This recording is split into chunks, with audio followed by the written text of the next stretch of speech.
Hi, Andrew Lee with Hudson River Blue. So today's the last day of the MLS transfer window, and I was wondering if you expected any more incomings or outgoings before the window closes. And second part, just how you feel the roster sort of developed and changed this summer during this period, and how it sets you up for the rest of the season, I guess. Well, I'm happy with the roster. As I mentioned a couple of times, we will use the windows in order to strengthen our squad. And with Raul Gustavo coming in, I think we've made a good choice bringing him in, and we can't wait to see him. The window hasn't closed yet, so who knows what will happen today? We'll have to wait and see. Roberto, in the room? Uh, Hi, Pascal. You mentioned last week that you had 10 finals to go Yeah. for the rest of the season. And the team in the first 15 minutes against Nashville, according to even your words, right, left a lot to be desired. How can you change the team, the way that they open against Cincinnati?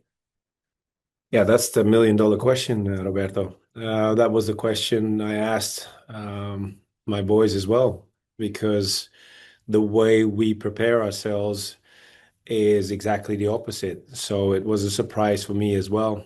On the other hand, the game is the game. Things happen. In this particular game, it was a few guys that weren't switched on just yet.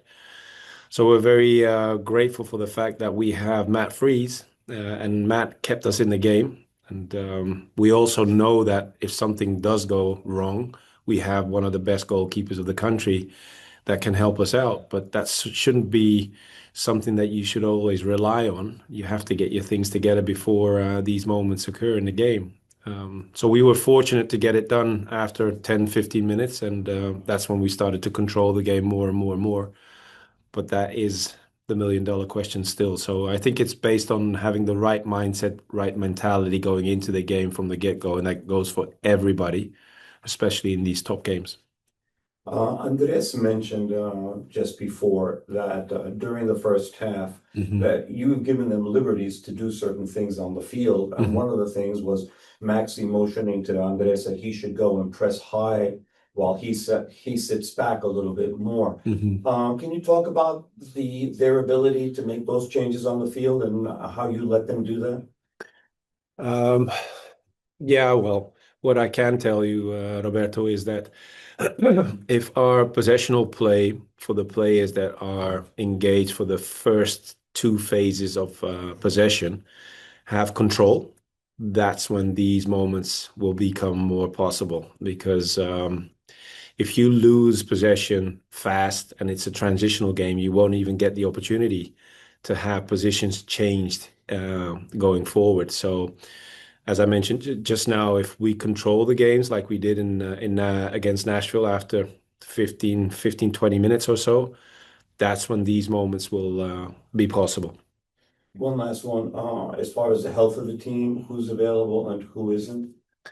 Apart from the usual suspects, it's unfortunately Nico Cavallo who is not available. The rest looks good, so we should be okay.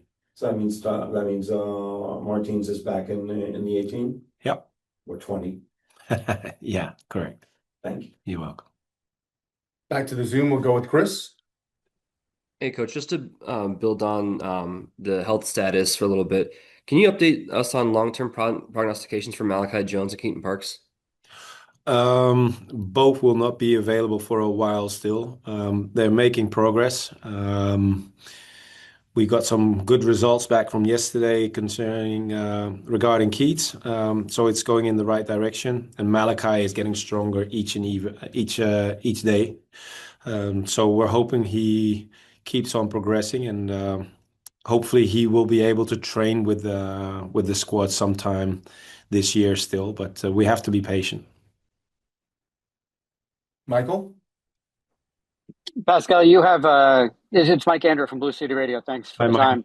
Hi. Uh, you have two games with a relatively easy schedule as far as having a full set of training between each game, and then you get a break before you go into that difficult stretch.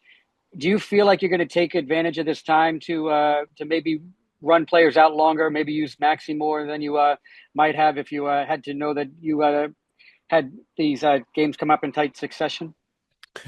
No, that's not the way I look at the games that are coming our way.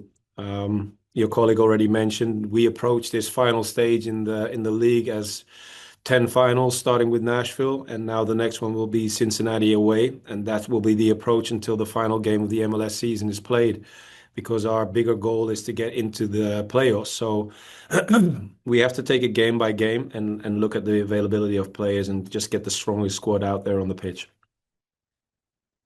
Christian? Hi, Coach.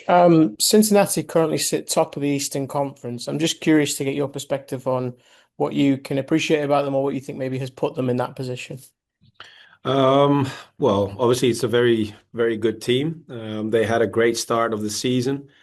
I remember we played a good game against each other when they came to New York, so we're looking forward to playing this game in Cincinnati as well. But it's obvious that they are a good team.